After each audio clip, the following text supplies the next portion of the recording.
سلام سلام زخبركم زخبركن حواتنا حاتن هم العالم زلخو تخاتاتلت مدن بي بصحوف بدمسي من البات زي متبر استصحيفه زلخو تقام خوين ترخيبكم مو ناب كله باص احشر بلوا سلازي انتاي تي نايلو معنتي زعبا وي دمار استي من سياتاب سدتن بدهتاتهم زبيل كوينو بحفشو تدحر بايتا نحنا خنريو أقداس النزلو خوين يسمعن انت ايتي أقداس النوتو من سير ترى كاب وش عديت حيزيو تي زي مرز امراز احمرز زخالق عند مخنيات كاب دك 15 عامت قدمي ناب سدت مراسو بشم كرمتاو مأتت تباهيلو زفلت لك 13 لك 14 عامت كرمتاو مأتت تباهيلهم قوالن ودن ناب تفلالي بوتاتات اب تحت ولدهم اب قربا ناي سدرا بيتهم كاهي كون ناب تفلالي بوتاتات ارهيقوم داوسدو بزو صيغمات فطيروم ليمتوي اتي زمدك انا بزو صيغمات يمحليفه ما وشت هاجر ونتهوني سترا زي كونه تا سدرا بيت تبحال تا كيبا تا مسرت حزبن هاجر انتهونه سدرا بيت نعاون كيترفع يعني وات سرعات سلازي زمن سياسياتهم كابتم قدميهم زنبرو تسفا قريصهم يوم قداموتهم من سيات از بصحلو وانات ساواز وردو 11 في الوديهم كابو ناو تدرنا زاتو زسنكولو زتسو استفرالي صقمات زقاطمهم مسرائيو هيو تسفا حمزي بالله إرترا منبار تايدا تا انكون زبلصت اماراتيتن سدت مخانو كامنو خيلوم مالتي سلازي از سدت زي قليل واغا يكون تخفيلو خبرات حوات اب غعزو سدت كاب إرترا كاب دوب إرترا تحيزو خساب ماكلاي بحر تخفلو واغا قليل واغا يكون والاتي نختزنتو منالبات صوصواي كوينو سمعهم نقلدي رأيوه صعادو هجين ابنت بزعبات زحلفكو من سي زحلفه هيوت ابدو كابدو بإرتران السودان كابدو بإرتران إثيوبيا كابون قالاي تكزه وي كاوحي تكزه تحيسو مسحاراغص ندات تغوانصيني السودان خاطو زحلفو حسره مكرا قليل نغير ايكونن ازي اكوب دمر نتمن سي نايز كله زي قاطمو اب سهران اسرائيل كاتو اب سهران ليبيا كاتو اب بحري اما كلاي بحري نعت اليان كاتو از زي بحال حسار مكرا يحلفو زمن سيزي اذن ود خمزن تدمامي رخا جدن ابتي بفلاي كابتم كل نجر حما ذي راي من سيات تحت عدمي تحت 10 عامات زنبرو جدن تروما حاضرهم جدن ايكونن دوساتهم سي والاتهم او تدرنا خندي سقاين حسار مكران درأيون كي ترفي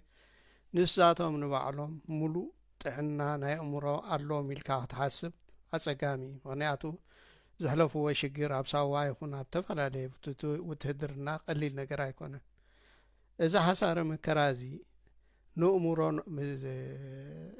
زي ጨንቅን حماق ነገራት ኣብ امرها زترفن كساب ዝኾነ ጥዑያት كونو زلوم تخلو صبيبي نسخي اكل اتزخفين سخي اكل از كل واغا از كل ገንዘብ تخفيلو سدت كما مراص وسيدو ني تقدمه قلص صنعكو خندي شجرات حالفو نت عطلان ساعتوي ادي شجر اب عطلان يجمر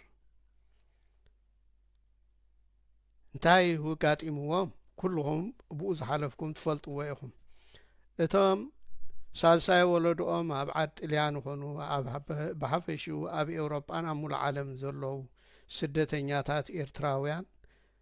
كاب اب غزي هايل سلاسي غزي منغستو غزي شعبيا تسريدو هيوتهم قدحنو دقون قدحنو منابرون كم حيشو تسريدهم نبعلهم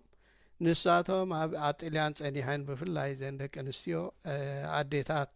ኮና ዝግበአን ክድንግጻ ዝግበአን ነቶም ህፃውንቲ ቆልዑት ሃደምቲ እንዳበላ ከጨንቆምን ክጸርፎም ጀመራ ናይ ብሓቂ ዓለም ጸቢባቶም ያብዚ ኣብቲ እዋንቲ ካብ ባህሪ ካብ ክንደይ ሽግር ሕሊፎም መጺኦም ሲ ኣብ ዓጥልያን ካብ ዓዲ ሰብኣት ናብ ዝበሉሉ እዋን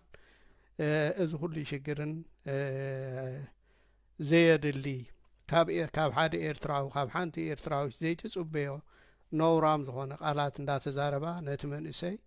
ኣብ ጭንቀትን ኣብ ዘየድሊ ሕማቕ ነገራትን ከም ዘብጽሖ ኣብ ዓጥልያን ጥራሕ ዘይኮነ ከዓ ኩለን ኣብ ከባቢ ዓጥልያን ዘለዋ ሃገራት ይኹና ካብአን ርሒቐን ዘለዋ እዛ ኣብ ዓጥልያን ነቶም መንእሰያት ዘጋጠመቶም ኣብ ተፈላለዩ ሃገራት ያጋጢማቶም ሕጂ ተም ቀዳሞት ዝኣተዉ ብጣዕሚ ሓያል ቡድሆ እዮም ሕሊፎም ምስ ተብዚ ዝጸንሐ ሕብረተሰብ ከዓ እንታይ ገይርዎ ኢሳያስ ቀዲሙ እዚ ክመጽእ ምዃኑ ስለ ዝፈለጠ ቅድሚ ሕጂ እውን ገሊጸ ነይረ መንእሰይ ሓደ መዓልቲ ኣብ ዓዱ ምንባር ምስኣኖ ምንባር ምስ ካልኦት ስርዓት ስደት ክመርጽ ምዃኑ ስለ ዝፈለጠ ነቲ ብደገ ዝጸንሖ ዝተፈላለየ ዓይነት ኣወዳድባ ገይሩ ክውድቦ ጸኒሑን ኣሎ ስለዚ እቲ ተወዲቡ ዝጸንሐ ሓይሊ ናይቲ ስርዓት ብዝተፈላለየ ራብዓይ ግንባር ብሎም ካልእ ዝተፈላለየ ቡድሆ ዝበሃሉ ጉጅለታት ናይ መንእሰያት ውድባት ኾኑ ዋላ ምንቅስቓሳት ብዙሕ ዝኾነ ጸቢብ ብጣዕሚ ሓደገኛ ዝኾነ ዋዳድባ ተወዲቦም ስለ ዝጸንሑ ንሳቶም ኣብ ዝተፈላለየ መንግስታዊ ስራሓት እውን እቶም መንእሰያት ብፍላይ ከዓ ንስደተኛታት ክቕበላ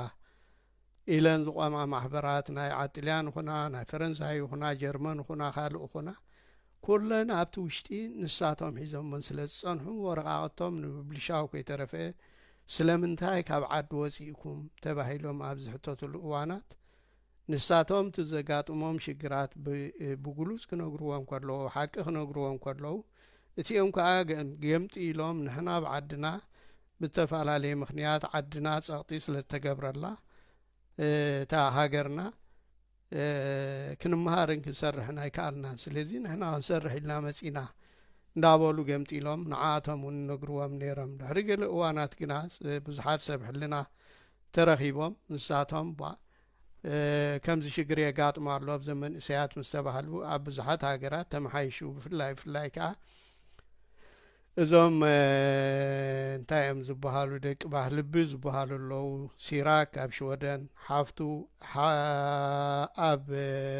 ኣብዚኣ ስዊዝ ካልእ ሓው ኣብ ሆላንድ ኮይኖም ንብዙሓት መንእሰያት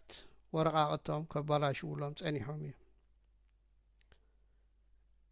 ትንሶም ዝብልዋ ካልእ እቲኦም ዝጽሕፍዎ ከዓ ካልእ ስለ ዝነበረ እዝን ወዲ ከምዝን እቲ ሰላም ክረክብ ኢሉ ከቢድ ዋጋ ከፊሉ ብተሓደ ምስኡ ዝነበረ ብጻዩ ሓው እንዳሞተ ወይ ከዓ ሓፍቱ እንዳመተት ንሱ ንስክላ ካብ ባሕርን ካብ ሓራግፅን ካብ ምድረበናን ኣምሊጦም ኤውሮጳ ምስኣተዉ እዚ ሽግራት እዚ በቶም ቅድሚ ነዊሕ ዓመታት ሃዲሞም ዝመፁ ኤርትራውያን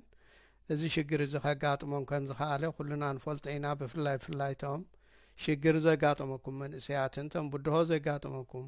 መንእሰያትን ተጸርፍን ካልእን ዘጋጥመኩም መንእሰያት ኣወድኹም ጓልኩም ትፈልጥዎ ኢኹም ብዓብዩ ካልእ እቲ ሃንቆውታን ኩንነትን ዝበሃል እውን ኣሎ እንታይ ማለት እየ እዚ ሃንቆውታን ኩንነትን ዝኾነ ስደተኛ ንኤውሮጳ ንኣሜሪካ ንካናዳ ካልእ ክስደድ ከሎ ቅድሚ ምእታው ካልእ ትጽቢት ሒዙ ዝብገስ ቀልጢፉ ሰሪሑ ድዩ ተሓጊዙ ድዩ ዘይገድስ ህይወቱ ክልውጥ ኢሉ ዝመጽእ ህይወቱን ተለዊጡ ከዓ ህይወት ስድራ ቤት እውን ግድን ክልውጥ ኣሕዋቱ ክስሕብ ዝደልሎ ኣሕዋቱ ኣብ ውትድርና ከውፅእ ዝደልሎ ኣሕዋቱ እዚ ዝተፈላለዩ ዕላማታት ስለ ዘለዎ أزمن سيدي إتي أوشتهم صنح هاررتان أب سدت صنحهم شجرن حد خونا كأله كراسهم جيلو هكي إذن بعلو حدا بدوهي سأجمعت فتير الله مع أبو أمرهم إذن ود خمسين تدامامير هكي إتي ካልእና ቋንቋ ጸገም ኣሎ ንስተወሰነ ግዜ ተወሰነ ዓመታት ናይ ቋንቋ ጸገም ምስቲ ሕብረተሰብ ምስ ኣቲኻየ ዘለኻ ናብ ሆላንድ ዝኣተወ ሽወደን ዝኣተወ ኖርዌይ ዝኣተወ ናብ ኩለን ሃገራት ፋሕ ዝበለ መንእሰይ ምስቲ ሕብረተሰብ ኢንቴግሬት ናይ ምግባር ብባህርና እውን ንሕና ቀልጢፍና ምስ ሰባት ክንወሃሃድ ንኽእል ሕብረተሰብ ኣይኮንና ከም ካብ ካልእ ሕብረተሰባት ዝተፈለና ኢና ኣይኮነን ዶ ምስ ካልኦትሲ ዋላ ነንሕድሕድናውን ቀልጢፍና ናይ ምልላይ ወይ ከዓ ናይ ምቅርራብ ናይ ምትእምማን ኩሉ እሙሮና ብጥርጣሬን ብፍርሕን ዝተመልአ ስለ ዝኾነ ቀልጢፍና ምስ ኣይኮነን ዶ ምስ ውሽጢሲ ዋላ ኣብ ውሽጢና ንባዕልና እውን ቀልጢፍና ናይ ምርዳእ ወይ ከዓ ናይ ምቅርራብ ዓቕሚ የብልናን ኣይፀንሓናን ሕጂ እውን ከምኡ እዩ ዘሎ ዋላ ሓንቲ ዝተለወጠ ነገር የለን እቲ ናይ ቋንቋ ጸገም ድሕሪ ገለ እዋናት ተፈቲሑ መንእሰይ ንሱ ኸየኣኽሎ ኣብቲ ቃልሲ እውን ኢጃሙ ኸበርክት ኣንጻርቲ ስርዓት ክቃል እዚ ክቃወም ምስ ጀመረ ካልእ ብድሆ ተፈጢሩ ትምህርቱ ኸይምሃር ስርሑ ሰሪሑ ብቁጠባ ኸይዓቢ ብተሓሳስባ ኸይቅየር እቲ ቃልሲ እውን ገዛእ ርእሱ ግድን መቃለሲ ምኽንያት ኣለና ስቑኢሉ ሕልና ዘይብሉ ዝሞተ ብሂወት ከሎ ዳርጋ ዝሞተ መንእሰይ ወይ ድማ ዝኾነ ኤርትራዊ እንተዘይኮይኑ ሕልና ዘለዎ ኤርትራዊ ኣንጻር እዚ ስርዓት እዚ ዘይቃለሰሉ ምኽንያት የብሉ ምክንያቱ ብቑዕ መቃለሲ ምኽንያት ኣለና ጠንቂ ስደትና እውን ንሱ ስለ ዝኾነ ካልኦት ዝተረፉ ደቅና እውን ዋላቶም ሕጂ ተወሊዶም ዝዓብዩ ዘለዉ ስደት ከም ኣማራፂ ከይወስድዎ ኣንጻር ስርዓት እዚ ክንቃለስ ኣለና ካብ ዝብለ ተሓሳስባ መንእሰይ እጃሙ ኸበርክት ጸኒሑ ክቃለስ ጸኒሑ እዚ እውን ንባዕሉ ካልእ ብድሆ እዩ ኩሉ ተዳማሚር ሕጂ ተዓንተበይ ተቐዲመ ክገልጾ ጸናሕኩን እዚ ሕጂ ዝገልጾ ዘለኹን ብምሉእ እዚ እንታይ ይገብረሉ ጀሚሩ ኣብ እትሓዝ ኩሉና ሕጂ ሓደ ዓይነት ተሓሳስባ ኣለና ማለት ኣይኮነን ሓደ ዓይነት ናይ ተጸዋርነት ናይ ሽግራት ኣለና ማለት ኣይኮነን ስለዚ ቶም ኣብ በብእዋኑ ሓደጋ ዘጋጥሞም ዘሎ ወይ ዘጋጥመን ዘሎ ኣሕዋትና ደቂ ኣንስትዮ ይኹኑ ደቂ ተባዕትዮ ደቅና እዚ እኩብ ድምር ናይ ስደት ፈጠሮ ናይ ትሮማ ጸገም ብዙሓት ምሁራት ብዙሓት ናይ ሳይኮሎጂ ክኢላታት እውን ክገልጽዎ ጸኒሖምን ኣብ ተፈላለየ ሃገራት እውን ሕክምና ክግበረሎም መጽናዕቲ ክግበረሉ እንታይ እቲ መፍትሒ ኣብዚ ኩሉ ዋላ እቲ ባእስን ገዛርሱ ባእሲ ኣብ ንኣብነት ኣብ ዝኾነ ዓለም ብፍላይ ከዓ ድሓን በዚ ዘለኹዎ ሃገር ክነብሎ ባእሲ ኣብ ሆላንዲ ኩልኩል እዩ እንተተባሂልካ በቲ ዝተባሃልካየ መንገዲ ወይ ከዓ በቲ ሕጋዊ መንገዲ ዳኣ ትከይድ ኣለካ እምበር ኣብ ዝኾነ ቦታ ብጠራሙዝን ብገለን ክትፋጋእ ክትውዕል ከለኻ እዚ ንባዕሉ ናይ ጥዕና ጸገም ዘለዎ ሕብረተሰብ ክገብሮ ዝኽእል እዩ ሕጂ ኩሉ ተዳማሚሩ ነንሕድና ምስ ካልእ ከዓ ኣይንበኣስን ዝኾነ ወይ ጻዕዳ ወይ ድማ ምስ ካልእ ኤርትራዊ ይበኣስን እዩ ኣብ ዝኾነ ቦታ ባዕልና ንባዕልና ኢና ንበኣስ እዚ ሓደ ካብቲ ጸገማትና ነቲ ሓድሽ ወለዶ እውን ናብ ካልእ ደረጃ ዘውድቖን ወይ ድማ ናብ ካልእ ደረጃ ዝወስዶን ሕማቕ ዝኾነ ካይዳ ክኸይድ ጸኒሑ እዚኦም ኩሎም ተዳማሚሮም ሕጂ ነዞም ሓደጋ ነብሶም ነታ እግዚኣብሔር ዝፈጠራ ህይወት ኣብታ ዝደለያ እዋን ፈጢርዋ ኣብቲ ዝደለየ እዋን ከዓ ባዕሉ ከይወስዳ ባዕልና ህይወትና ነጥፍ ባዕለን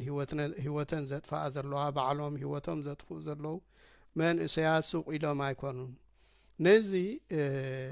እንታይ ክኸውን ዝግብኦ እቲ መፍትሒ ዝያዳ ጸገምካ ባዕልኻ ክትጻወሮ ባዕልኻ ሽግርካ ክትፈትሕ ባዕልኺ ሽግርካ ክትፈትሒ እንተ ደኣ ዘይክኢልኩም ናብ ሽጉርኩም ምናልባት ሓገዝ ናይ ሰባት የድልየካ ይብዚ ከምዚ ዓይነት ሽግር እንተዳወዲካ ሓገዝ ናይ ሰባት ግድን የድልየካ ወይ የድልየካ ወይ ናብ ክኢላታት ትኸይድ ወይ ናብ መቅረብካ ትኸይድ ወይ ናብ ሕክምና ትኸይድ ወይ ከዓ ነዚ ምልኮታ ኣካል ናብቲ ምምሕዳር ከይድካ ዘለካ ፀገማት ትነግሮም እሞ ካብ ሓፂርን ዘይጠቅምን ስጉምቲ በአምላኽ ተቀባልነት የብሉ በሰማይ ተቀባልነት የብሉ በምድሪ ተቀባልነት ዘይብሉ ሓፂር አተሓሳስባ ሓፂር ስጉምቲ ክንወስድ ኣይግባአናን ዝብል መረዳእታ ዘለና ኣነ ምናልባት እቶም ከምኡ ዓይነት ሽግር ኣጋጢምዎም ብሂወት ዘየለው ሕጂ ቀሊል ውሕዳት ኣይኮኑን ንሶም ጥራሕ ዘይኮኑ ካብኦም ዝኸፉ ካብቶም ዝሞቱ ዝኸፉ ህልዋት እውን ኣለዉ ህልዋት ዘይኮኑ ከዓ ምስ ምንታይ እዮም ክቁፀሩ ሂወቶም ስለ ዘይሓለፈት እምበር ኣብ ጎደና ተደርቢዮም ፅሉላ እዚ ናይ እምሮ ፀገም ኣጋጢምዎም ኣብ ዝተፈላለየ ጎደናታት ዝሓድሩ ኣሕዋትናን ደቅናን እውን ከም ዘለዉ ኩሉና ንፈልጥ ኢና ኣብ ተፈላለየ ሃገራት ኣብዚ ዘለናዮ ንቕመጠሉ ዘለና ሃገራት ከምዚኦም ሰባት ኣለዉ እዚ ሕጂ እቲ ኤርትራዊ ሓደ ጥርኑፍ ኮሚኒቲ ብዘይምህላው ጥራሕ ዝፍጠር ዘሎ ሽግር እዩ ንኣብነት ሓደ መንእሰይ ናይ ኣእምሮ ፀገም ተዳጋጢምዎ ተተኻኢሉ ናብ ሕክምና ተወስዶ ወዲ ይኹን ጓል ተዘይተኻኢሉ ብማዕዳን ብምኽርን ክእለ ዝኽእል እንተደኣ ኮይኑ ክሓዊ ዝኽእል እንተደኣ ኮይኑ ትፍትን ካብኡ ወፃኢ ክጠቕሊሉ ክሓዊ ዘይክእል ወይ ዘይትኽእል እንተደኣ ኮይና ሒዝካ ንዓዲ ትወስዶ ኣብ ዓዲ ድማ ብኸምኡ ዝሓወዩ ብዙሓት መንእሰያት ኣለዉ ሕጂ ብኤርትራ ማጨሎት ተሓፂቦም ዝሓወዩ ብዙሓት መንእሰያት ኣለዉ ስለዚ ካብ ነብሲ ቅትለት ምፍፃም ከምዚ ክገልፆ ፀናሕኩ ምስ ኣሕዋትካ ኮፍ ኢልካ ተራዳዲእካ ከምዚ ሽግር ኣለኒ ጭንቀት ኣለኒ ናይ ገንዘብ ፀገም ኣለኒ ገንዘብካ ናይ ገንዘብ ፀገም ተኮይኑ ምስ ኣሕዋትካ ተራዳዳእ ዝያዳ ነዚ ሽግር እዚ ክንፈትሕ እንተደኣ ኮይና ከዓ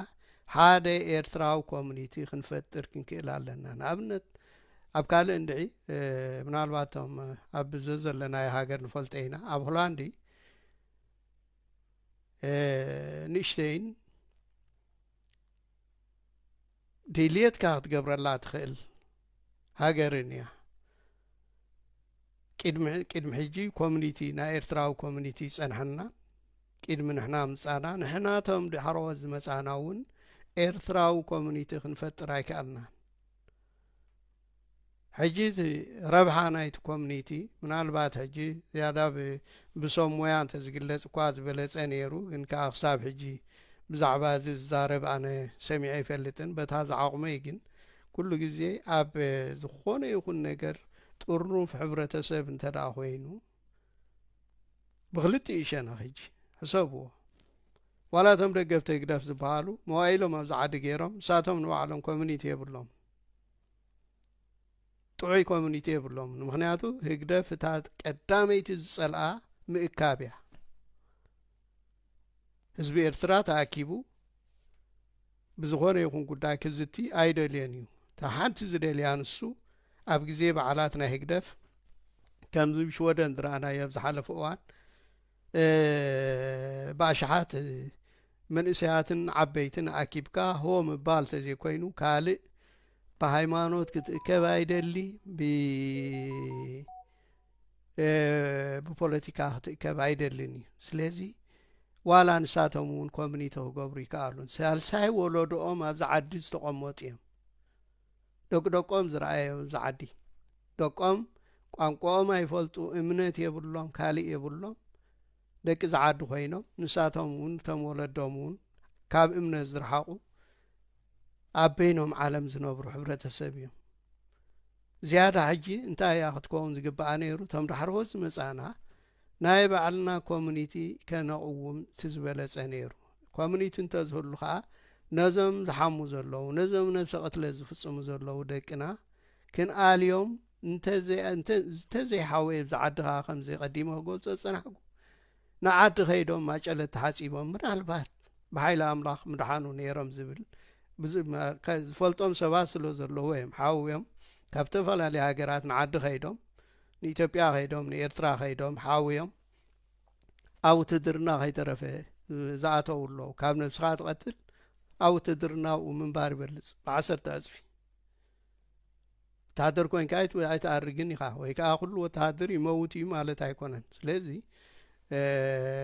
أزمان إسي نتي كاب قدف زقات أما مسناخلاتن عب سدس زقات أما بدقفته قدفن نبعلو تيخ قلت أناحكو بزوح ناي ቋንቋ ይኹን ናይ ውህደት ምስ ሕብረተሰብ ተዋሃሂድካ ናይ ምኻድ ነንሕድሕድካ ተኣማሚንካ ዘይምባል ደጋፍን ተቃዋምን ተባሂሉ ምክፍፋል ዘምጽኦ ናይ ትሮማ ጸገም ብዙሓት መንእሰያት ህይወቶም ክሓልፉን ናይ እምሮ ጸገም ከጋጥሞምን ንሪኦም ኣለና ዋላቲ ብሰንኪ ሓዳር ዝፍጠር ዝጸንሐ ባእሲ እውን ሓደ ኻዊ እምበር እንዳረኣኻ ጥዑይ ሰብ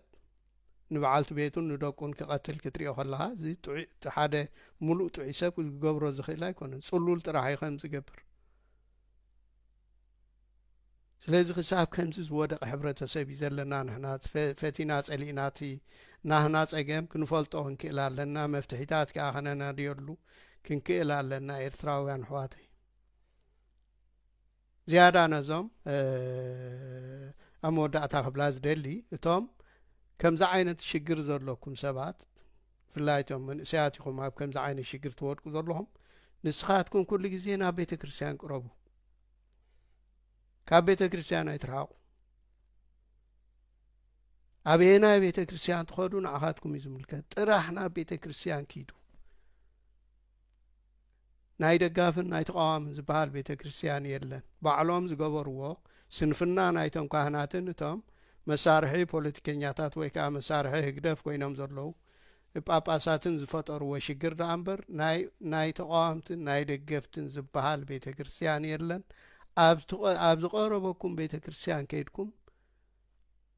እንድሕር ደኣ ናብኡ ክትመላለሱ ጀሚርኩም መንፈሳዊ ዕግበት ወይ ከዓ መንፈሳዊ ጥዕና ፈጥረልኩም ክእል እዩ ኣብ ርእሲ ጭንቀትኩም ንስኻትኩም ኣብ ቲክቶክን ኣብ ዝኾነ ማሕበራዊ ሚድያን ክሰምዑን ክትዛረቡን ዝኾነ ነገር ክትጻረፉን እንድሕር ተሓድሩ ኮይንኩም ነቲ ቀረባ ዘሎ ኣእምሮውን ኣብ ሓፂር ግዜ ናይ ጽላለን ናይ ካልእን ሽግር ከጋጥም ስለ ዝኽእል ካብዚ ርሒቅኩም ንስኻትኩም ናብ ቤተ ክርስቲያን ተቐረብኩም ዝበለጸ እዩ እቶም ካህናት ትበሃሉ ከዓ ኣለይቲ ኢኹም ጓሰይቲ ኢኹም ጓሶት ናይ ህዝቢ ኢኹም ንስኻትኩም ኣብ ቤተ ክርስቲያን ጥራሕ ዘይኮነ ኩሎም ዋላቶም ኣብ ጎደና ዘለዉ ደቅና ከይተረፈ ብኸመይ ነቲ ሕብረተሰብ ኣዋሃሂድኩም ነቲ ሕብረተሰብ ኣኪብኩም ኣብ ቤተ ክርስቲያን ከይተረፈ ክትዛረቡሉ ዝግባእ ንዓኣቶም ከመይ ጌርኩም ተኣሊዎም ንዓኣቶም ከመይ ጌርኩም تفوسوهم بحيل أملاك كفوسوا خليهم زنسازيهم كابت ودي قموا زلوا تسوق خليهم صباحا قهوت عيازي قتات كوينو من حزبنا هاجرن سدرا بيتهم كحجوز زخولو بزو حاجات ايمتات الله بزو عدلات الله لكن انت بزحو زمن سازيهم لك سالس عامتيهم في الله بعل تيلبروخ زلوا من سيات تربيهم زلوا መንግስት ስለምታይ ስቁኢልዎም ታይ ትጸገም ኣነ አቡ አቲህ ዛረባ አይደልን እዚ ናህና ሕብረተሰብ ብፍላይ ከአምራታ ሃይማኖት ግን ነዞም መንእስያት እዚኣቶም ከምዚ ኣብ ዝኸፍ ሓደጋ ነፍሶም ከይቆተሉ መሊሶም ካብ ዘለውዎ ከይተበላሸው ከለው እንተትረድእዎም ዝበለጸ ነይሩ ተተኻይሉ ሕብረተሰብ ኣብ ኣተሓባቢርካ ንብሙሉ ደጋፍን ተቃዋምን ዘይብሉ ዋላተን ቤተ ክርስቲያናት ኩለን ተሓባቢረን ንዓዶም ዝኸድሉ መንገዲ ክፍጠር እንተኻለ ነይሩ እዚ ሁሉ ልዕሊ 40,000 ዝኸውን ህዝቢ ኣብ ሆላንድ ዘሎ ነዚኦም ኣኪብካ ንዓድ ወሲድካ ማጨለት ዘይሕፀብሉ ወይ ከዓ ዘይሓዊሉ ምክንያት ዋላ ሓደ ይነበረን መብዛሕትኦም ኣቦኦም ኣይፈልጦ ባሃጎም ኣይፈልጦ ድራግ ሰትዮም እዮም ሓንቲ ቁራጽ ሓሽሽ 3-4-5 ኮይኖም ዳሰተይ ብኸምኡ ዝጀመርዎ እዮም ናብ ጽላለን ናብ ካልእን ናብ ብሰንኪ ቁማር ብሰንኪ ሓሽሽ ብሰንኪ መስተ እዮም እዚ ሁሉ ሽግር ወዲቖም ዘለዉ ስለዚ እቶም ዝሞቱ መንግስተ ሰማይ የዋርሰን ኩለንተም ደቂ ኣንስትዮን ደቂ ተባዕትዮን እቶም ብሂወት ዘለዉ ሓሚሞም ዘለዉ ወዲቖም ዘለዉ ሓውዮም ከማና ሙሉኣት ሰባት ኮይኖም ስድራ ቤቶም ንኽረድኡ ንሕናቶም ብሂወት ዘለና ብጥዕና ዘለና ኤርትራውያን ኣብ ገዛና ማሞቕ ገዛና ኮፍ ኢልና ንውዕልን ንሓድርን ዘለና እቶም ንሰርሕ ዘለና እነዚኦም ሓጊዝና ወይ ሕክምና ዝኸድሉ መንገዲ ካብ ሕክምና እንድሕር ዘየሓዊ ኮይኖም ከዓ ንዓዲ ኸይዶም ኣብ ዓዲ ማጨለት ተሓፂቦም ዝሓዊሉ መንገዲ እንተፈጠርና ዝበለጸ ኮይኑ ይስማዓኒ ሱቕ ኢልካ ምርኣይ ግን ዓይንኻ እንዳረኣየ ብተፈላለየ ሙሉእ መዓልቲ ክንሪኦም ብፍላይ ቀዳሚ ሰንበት ኣብ ዝኾነ እዚ ስቴሽናት ኣለዉ ዝልሙኑ ኣለዉ ጥዑይ ክዳን እኳ ዘይብሎም ከም ሰብ ኣብ ሆላንድ ዝኣክል ጥዑይ ክዳን እኳ ከይተኸድኑ ማለት እቲ ምልክት ዕብዳኖም እቲ ምልክት ጽላሌ ይረኣየካ እዩ ጥዑያት ክትብሎም እውን ዝከኣል ኣይኮነን ግን ሓፈሻዊ ሙሉእ ብሙሉእ ኣእምሮኦም ዝሰሓቱ ኢልካ ከዓ ክተብሎም ኣይትኽእልን ኢኻ ሕጂ ክትዛረቦም ከለኻ እንታ ኾንኪ ከምዚ ትገብሩ ገለ መለ ትብሎም ሕጂ ገለ ይርድኡኻ እዮም ጥራሕታ ዝደልይዋ እንታይ እያ በቃ ኣነ ምግቢ ይደልን ሰልዲ ጥራሕ ሃበኒ ከይዶም ሓሺሽ ንኽሰትዩ መስተ ንኽሰትዩ ሰልዲ ጥራሕ ዝሓትኻ ሰባት እዮም ስለዚ ክቡራት ኣሕዋት ኣብ መላእ ዓለም ዘለኹም ኣብ ኩሉ ኣብዚ ዘለናዮ ሃገራት ከምዚ ዓይነት ሽግር ዘጋጠሞም መንእስያት ስለ ዘለዉ እቲ ጠንቂ እንታይ ምዃኑ ክንገልጾ ጸኒሕና ቅድሚ ሕጂ እውን ግለጽ ነይሩ እዩ ብሕጂ እውን ድሕሪ ሕጂ እውን ክግለጽ እዩ ክጠንቅና እዚ ኩሉ እቲ ኣብ ኤርትራ ዘሎ ስርዓት ኮይኑ ፈቲና ጸሊእና ከዓ ንሕና እቲ ዘይምረጽ ኣማራፂ ወሲድናዮ ኣብ ስደት ክሳብ ዝሃለና ሕማቕን ጽቡቕን ከጋጥመና ስደት ኩሉ ጥዑም ከም ዘይኮነ ክንፈሊጥና ክንጻወሮን ክንቃለሶን ጥራሕ እዩ ዘለና ስለዚ ነዞም ክጻወርዎን ክቃለስዎን ዘይከኣሉ መንእሰያት ከምዚ ደጋጊመ ዝብሎ ዘለኹ ተኣኪብካ ንዓዶም ዝኸድሉ መንገዲ እንተተፈጥረ ዝበለጸ ኮይኑ ይስምዓኒ ሱቕ ኢልካ ምርኣይ ግን ብፍላይ መራሕቲ ሃይማኖት ዓበይቲ ዓዲ ሕመቕ እዩ ካልእ ትርጉም ከይንህቦ ካብ ሕመቕ ንላዕሊ እንታይ ክንብል ኢና ስለዚ ኩልና ናይ ኩልና ሕመቕ ስለ ዝኾነ እዞም መንእሰያት እዚኣቶም ሓደ ፍታሕ ዝረኽብሉ መንገዲ ክንፈጥር ንክእል ኣለና ኣብ በብእዋኑ ሱቕ ኢልካ እዚ ምቕዛም ዋላ ሓንቲ ዋጋ የብሉን ካብዛ ትማሊ እዚ ነብሰ ቅትለት ዝፈጸመት ጓልና ካብኣ ብቐጻሊ ንሳ ለንቀነ ብዛዕባኣ ብዙሕ ፀሓፊ ዝረብ ገለ ይርኢ ኣለኹ እቲ ቅድሚኡ ዝነበረ ተረሲዑ እምበር ብዙሕ ይሓሊፉ ብዙሕ ሓደጋታት ይሓሊፉ ግን ረሳዕቲ ስለ ዝኾንና ብዛዕባ ናይቲ ማሊ ከዓ ብዙሕ ንዛረብ ኣለና ስለዚ ኣብ በብእዋኑ ሕጂ እውን ክቕጽል እዩ ግድን ክቕጽል እዩ ስለዚ ኣብ ሞት ከይበጽሑ ኣብ ዘየድሊ ፍጽም ካብ ሕማቕ ነገራት ከይወደቑ ከለዉ ገለ ነገር ተገበርና ዝሓሸ ኮይኑ ይስምዓኒ ብተረፈ